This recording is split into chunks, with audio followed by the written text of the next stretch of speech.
Assalamualaikum warahmatullahi wabarakatuh. Selamat datang di video ke-19 dari 30 tokoh jahiliyah yang mungkin Anda tidak tahu. Nomor 15 tidak akan terbincang. Abdu Amir bin Saifi.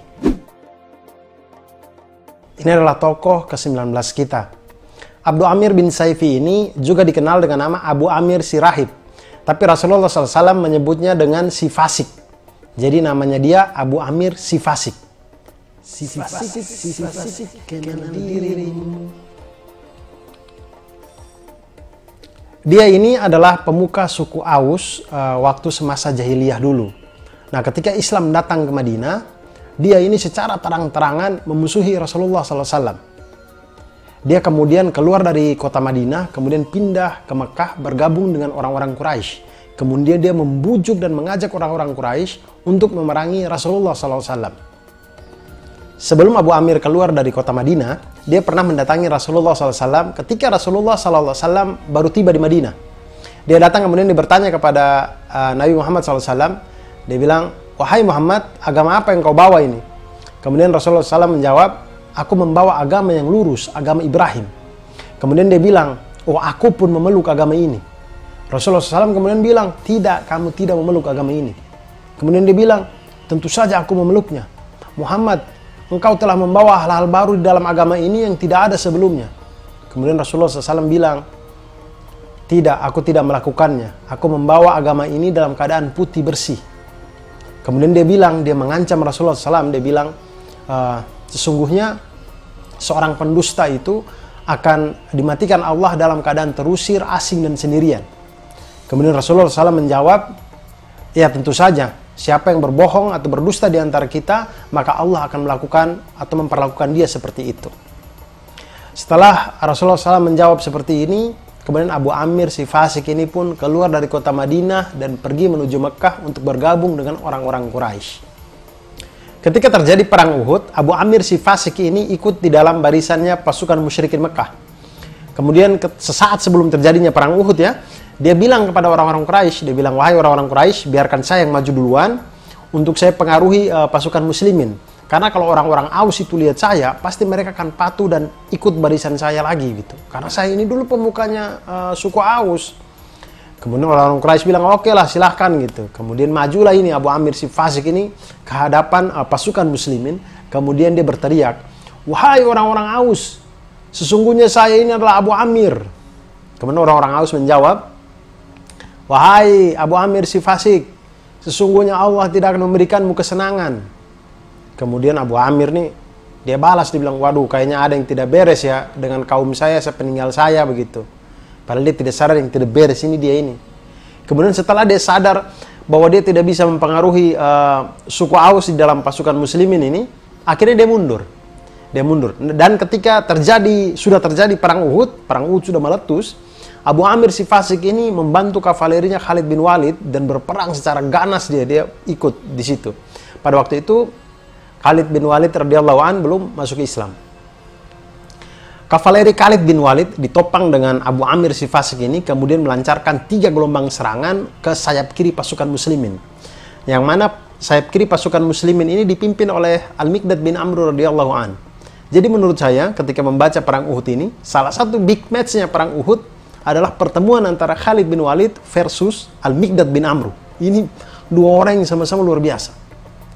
Kemudian 3 kali gelombang serangan yang dipimpin oleh Khalid bin Walid dari pasukan musyrikin ini selalu gagal, selalu patah serangannya karena mereka selalu dipanah oleh detasemen pemanah di atas bukit. Nah, ada detasemen pemanah di atas bukit itu jumlahnya 50 orang di bawah pimpinan Abdullah bin Jubair. Ini ditugaskan oleh Rasulullah SAW untuk berada di atas bukit dan melancarkan serangan dari jauh aja gitu. Jadi kalau sekarang ini macam orang pakai AWP skop kali 10 begitu. Tarak begitu, sniper Leslie. Nah, kemudian ketika pasukan muslimin sudah menang pada awalnya, pasukan musyrikin ini lari maksudnya mundur mereka mundur. Orang-orang mulai mengumpulkan ganimah, harta rampasan perang. Nah, kemudian pasukan muslimin yang detasemen pemanah di atas bukit ini, mereka ada 40 orang yang turun untuk ikut mengambil ganimah atau harta rampasan perang. meninggalkan Abdullah bin Jubair dengan 9 orang lainnya. Jadi tinggal 10 orang di atas ini. Padahal Rasulullah SAW itu sudah bilang kepada mereka di detasemen pemanah ini bahwa dalam keadaan apapun jangan pernah meninggalkan pos kalian. Tetap saja di situ sampai semuanya sudah selesai. Tapi ternyata di momen ini ada 40 orang yang turun mengambil ghanimah. Nah, Khalid bin Walid pada waktu itu melihat itu dan dia lihat pemanahnya tinggal 10. Akhirnya dia memanfaatkan momen itu untuk melakukan manuver ke belakang. Jadi ini bukit, pasukan musyrikin di sini, dia melakukan manuver ke belakang untuk menyerang pasukan muslimin dari belakang. Ini manuvernya Khalid bin Walid. Nah, pada waktu itu akhirnya pasukan muslimin kocar-kacir karena manuver dari kavalerinya Khalid bin Walid ini. Sampai-sampai Rasulullah SAW itu mundur ke arah jalan bukit untuk mengatur serangan. Tapi pada saat Rasulullah SAW mundur ini, beliau terperosok ke dalam lubang, yang mana lubang itu dibuat oleh Abu Amir si fasik. Kemudian Ali bin Abi Thalib radhiyallahu an meraih tangan beliau. Kemudian Talha bin Ubaidillah mengangkat beliau hingga Rasulullah SAW bisa berdiri lagi. Abu Amir si fasik ini kemudian dia bisa selamat dari perang Uhud. Dan dia kembali ke Makkah. Pada tahun 8 Hijriah, Rasulullah SAW bersama dengan pasukan muslimin menaklukkan kota Makkah. Kemudian pada saat itu, dia pindah ke Taif. Kemudian ketika penduduk Taif juga berbondong-bondong masuk Islam, ini penduduk Taif yang dulu pernah melempar Rasulullah SAW dengan Zaid bin Harithah itu yang diusir, dilempar-lempar dengan batu itu. Akhirnya penduduk Taif ini semuanya masuk Islam. Mereka berbondong-bondong masuk Islam.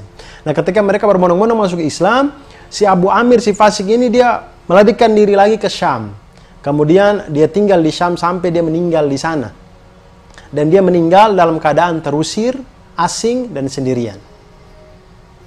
Sebagai tambahan, teman-teman pasti pernah mendengar kisah salah seorang sahabat pada waktu perang Uhud, yang mana sahabat ini meninggal di perang Uhud. Kemudian dia mendapatkan julukan Ghasilul Malaikat, orang yang dimandikan malaikat. Ini terjadi karena sahabat ini pergi ke perang Uhud dalam keadaan junub, karena panggilan perang Uhud itu terjadi pada saat dia baru saja melangsungkan pernikahan. Jadi dia berangkat ke perang Uhud dalam keadaan junub. Kemudian di perang Uhud itu sahabat ini hampir saja membunuh Abu Sufyan bin Harb, tapi kemudian dia ditikam oleh Shaddad bin Al-Aswad.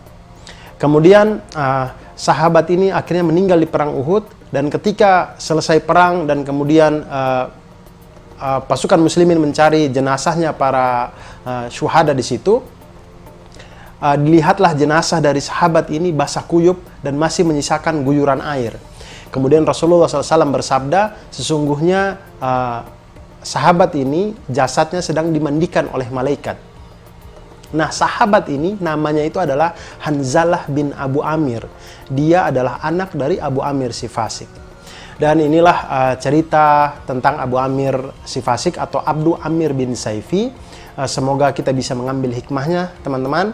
Dan sampai jumpa besok dan selamat berbuka puasa. Wassalamualaikum warahmatullahi wabarakatuh.